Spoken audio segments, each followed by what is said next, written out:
G'day everyone, Jason Haines here once again, QPL Rural, right here in Narendra, Temora and Leeton, with another look around what's been happening in the Riverina over the last week. Well, certainly a bit cooler weather this week. It's still been up into the 30s, but a welcome relief from what we've had in the few previous weeks.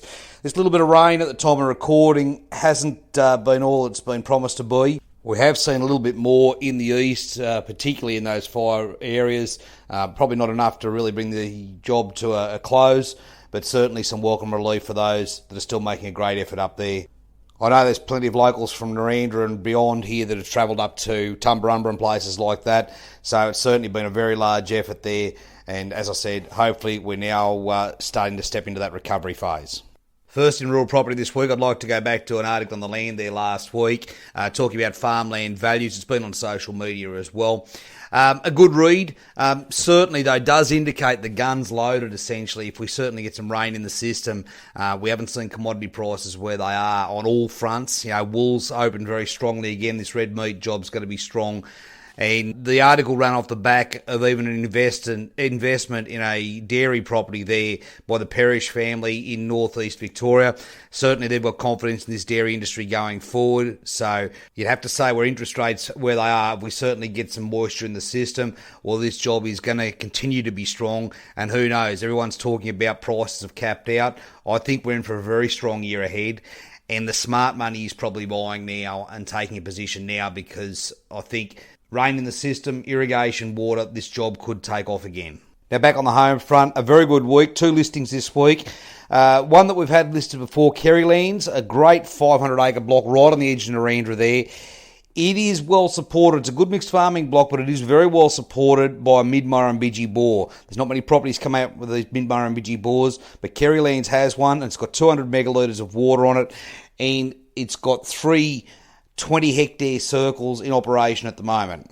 Now, these are operated from a movable pivot. The property is well equipped with a good 3-bedroom transportable home, a good hay shed or machinery shed, and a workshop/shearing area. Now, you won't get a better location for running a little start or even a finishing block there. It has very reliable water. It's a great finishing block for somebody. It's close to town for staff. I do encourage you to have a close look at Kerrylands. There's a serious opportunity here, especially when you overlay that mid-Murrumbidgee water price at the moment. When we're looking at other areas, there's a good opportunity to be reliably producing forage or finishing stock here. This one's that new off the press that we haven't even got the signs up yet, so give us a call and book your inspection here. There's certainly opportunity to be had. Our second listing is down west of Jerilderie. It's just under 1,200 acres and a property that hasn't been pushed a great deal in the past, but it does have MIL connections and a deep lower Murray bore on the farm. With probably 2/3 of the property in good self-mulching soils, this property is ideal for row cropping and redevelopment. Properties like this with a bore on it won't last long, as you're sitting in an area there with zero water allocation on that MIL system. So no doubt this property won't last long, and I encourage you to give me a call today. Now, an interesting one there for all you corn growers out there. A good article from one farmer in Virginia, US, and just how far you can push a corn crop.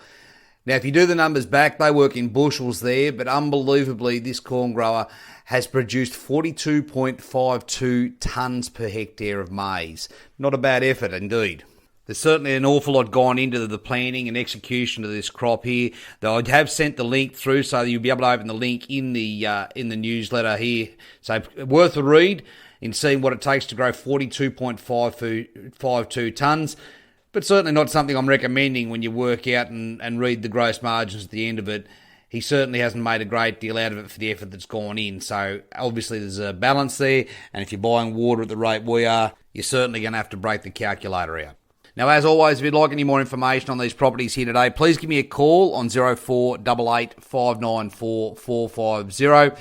If your bank is looking for an appraisal to refinance and run your cropping program this year, please give me a call. Happy to slip out and do that free appraisal for you.